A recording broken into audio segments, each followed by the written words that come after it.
4 años en el piso de la iglesia. 4 años. Cuéntame, ¿qué pasó por tu mente? ¿Qué, como persona, cómo te sentías 4 años en condición, vamos a decir, carente? Porque nadie que por gusto va a estar 4 años en el piso de la iglesia y obviamente sin los recursos buscaría, si tuviera, ¿verdad? ¿Qué pasó por tu mente? ¿Qué aconteció allí? Así es, 4 años que fueron muy difíciles, pero del cual aprendí mucho también. Recuerdo que estando en ese proceso de 4 años en el piso de la iglesia, en medio de esa necesidad, usted sabe que cuando usted no tiene una entrada fija de dinero y se le acaba lo que es la pasta de dientes, el jabón, el desodorante, la crema, la gelatina, todo lo que usted utiliza para mantener la higiene de su cuerpo es algo muy difícil. Y yo sé que posiblemente mucha gente también esté pasando por este tipo de proceso. Yo quiero decirle y aprovechar que no se desesperen, que pasen el proceso que Dios les permite para que mañana entonces las cosas grandes de Dios lleguen hacia ellos. Recuerdo una vez que mi madre me mandaba dinero para este tipo de cosas que yo necesitaba para comprar desodorante, como le venía diciendo. Y una vez mi mamá me llama y me dice, no voy a poder enviarte dinero porque mi mamá estaba en el evangelio en ese tiempo, muy en el evangelio. Y recuerdo que mi madre me llama y me dice, ya no te puedo mandar dinero. Yo dije, pero ¿cómo así que no me pueden mandar dinero? ¿Pero cuál es el problema? ¿Qué pasó ahora? Me dice, no te puedo mandar dinero porque Dios me dijo que cuando te envío dinero, te atraso el proceso. Wow. Yo dije, pero Dios mío. O sea que aquí, por lo visto, el proceso que tú estabas atravesando era parte del plan, del propósito que Dios tenía contigo. Para mi vida. Así es. Y recuerdo que cuando mi madre me dice eso, yo le digo, no, mami, entonces quédese con su dinero. Con lo poco que usted me manda, quédese con ello, porque si eso me atrasa el proceso, yo prefiero aquí pasar todas las necesidades que tenga que pasar para llegar hacia el propósito de Dios. Y mi madre dejó de mandarme dinero. Y esos momentos de verdad fueron muy difíciles porque rodeado de mucha familia, familiares muy cercanos, tíos, abuelos, amigos. Y yo me preguntaba, pero ¿por qué nadie me llama? ¿Por qué nadie me pregunta que dónde tú estás, que dónde tú estás viviendo, que dónde tú estás durmiendo, si yo como, si no como, si estoy vivo, si estoy muerto? No tuve esa oportunidad, ese seguimiento de que alguien me llamara, y yo en esos momentos me sentía muy mal. Bueno, eso es como la frase que se utiliza, rodeado de gente pero completamente solo. Así es, rodeado de mucha gente y completamente solo. Recuerdo que tengo familiares que en ese momento que yo estaba pasando el proceso fuerte, recuerdo que algunos familiares míos habían recibido algunos pesos, millones de pesos, casa propia, vehículos, habían recibido una herencia. Recuerdo que como ahora, y yo me preguntaba, pero por esta gente ni siquiera pregunta por mí, es como si yo me hubiese muerto, como si yo no hubiese existido. Y estaba como en lo de bar, así, olvidado. Y yo no entendía eso, pero luego en el transcurso, en el caminar, me pude dar cuenta que Dios a veces permite que nosotros seamos invisibles para todas las personas, porque lo que Él quiere hacer, lo quiere hacer específicamente Él. Lo que dice Romanos capítulo 8. Así es, para que la gloria para que la gloria sea de Él y no de los hombres. Sí, entonces, para los que aman a Dios, todas las cosas le ayudará bien, y esto es lo que conforme a sus propósitos son llamados. Son llamados, así es. Es decir, ¿qué tan para bien te resultó este proceso? Bueno, luego de ese proceso, recuerdo que pasamos, no comíamos lo que queríamos, mucha dificultad económica. Recuerdo que yo estaba con usted, yo comía en su casa. Okay. Ligia, su esposa, la pastora, siempre estaba ahí aportando con lo mínimo que podía. Siempre estábamos juntos. Recuerdo que usted tenía un motor y en ese motor nosotros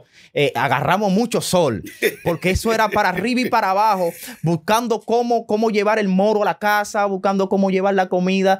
Y recuerdo que en medio de esos procesos pasamos momentos difíciles, y uno de los momentos más difíciles, que fue, creo que fue un proceso de 1 minuto, era que íbamos en el motor bajando la Luperón, y cuando íbamos bajando el motor se le terminó la gasolina y venía un camión de esos que cuando frenan recorren 20 kilómetros para pararse. Y recuerdo que en medio, cuando el motor se apaga y usted trata de entrar hacia la bomba que nos quedaba a la derecha, el camión ahí mismo pasó. tan cerca de nosotros que removió el motor. Yo pude sentir cómo Dios me mostraba que ese día íbamos a morir, pero Él nos tomó. Su mano extendida. Su mano se extendió. Y recuerdo también que en medio de ese proceso, Dios, a pesar de todo, en ese proceso conocí la voluntad de Dios, conocí todo lo que Dios tenía planeado para mí. Quizá la gente nos ve ahora que tengo una buena esposa, tengo una hija maravillosa, una suegra, una madre extraordinaria, amigos que no cambio por nada en esta vida. Y para todas esas cosas siempre hay que pasar un proceso. Y ¿sabe algo? Yo noto que realmente el que no te conoce, el que no sabe quién es Luis Arturo Medina, como ahora, ¿verdad? Que tiene tu cobertura y eres, por cierto, el copastor de la congregación que pastoreamos. Y el que no conoce tu ministerio quizás pueda pensar, bueno, este muchacho es un muchacho que surgió ahorita y cree que ya es un evangelista. Bueno, no es así. No es así porque damos fe y testimonio. Toda la vida ha estado siendo pastoreado por su servidor. Y lo cierto es que los procesos hay que atravesarlos. Pero quizá hay personas, Luis, ahora mismo, que hay gente ahora mismo que están en el monte aquí en nuestro país. Gente que está atravesando momentos difíciles. Abandonado que totalmente. Cree que no saldrá de esa condición. Como joven que tú eres, que apenas tiene 29 años, ¿qué tú le aconsejas a esa juventud que viene atravesando momentos difíciles de soltería?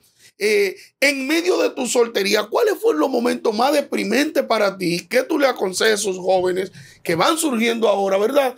Y que tienen un llamado de parte de Dios. ¿Qué tú le aconsejas a esa juventud? Bueno, en ese momento del proceso y de que yo era un joven soltero, que no tenía ningún tipo de relación, yo recuerdo que yo casi no tenía problema con eso porque el pastor siempre se encargaba de espantar todo lo que llegaba. Muévanse que ese muchacho tenga otra cosa. Y siempre se mantenía ese ambiente así de cuidado.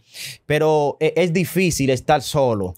Y yo quiero aconsejarle a esos jóvenes que posiblemente ahora mismo quizás tuvieron problemas con su familia, tuvieron problemas con sus padres, tuvieron que salir de su casa por X o Y. Hay un propósito con eso. No es que tu papá es malo, no es que tu madre es mala. Es que en medio de todo eso Dios preparó un plan y ese plan tiene un propósito al final. Entonces, si usted está pasando por ese momento terrible, yo digo hasta hoy que mi papá es el mejor papá del mundo. Amén, porque es. Si yo no salgo de mi casa, si Dios no provoca que yo salga, yo no soy hoy el hombre que puedo ser. Es que si los hermanos de José no lo venden, José no puede llegar al cumplimiento del propósito no de puede. Dios. Entonces hay momentos que tú serás vendido por tu familia.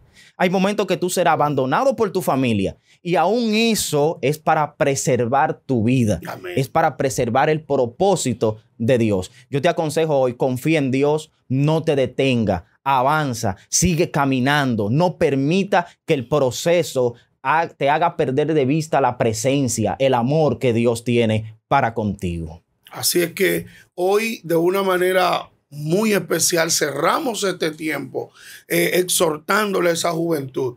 Es mejor morir en el propósito que vivir fuera del propósito. Eso me lo dijo usted.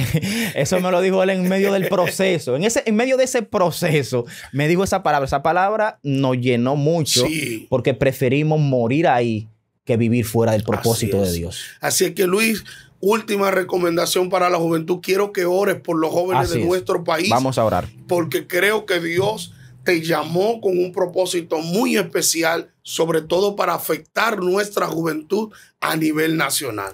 Quiero que, para cerrar, ¿verdad?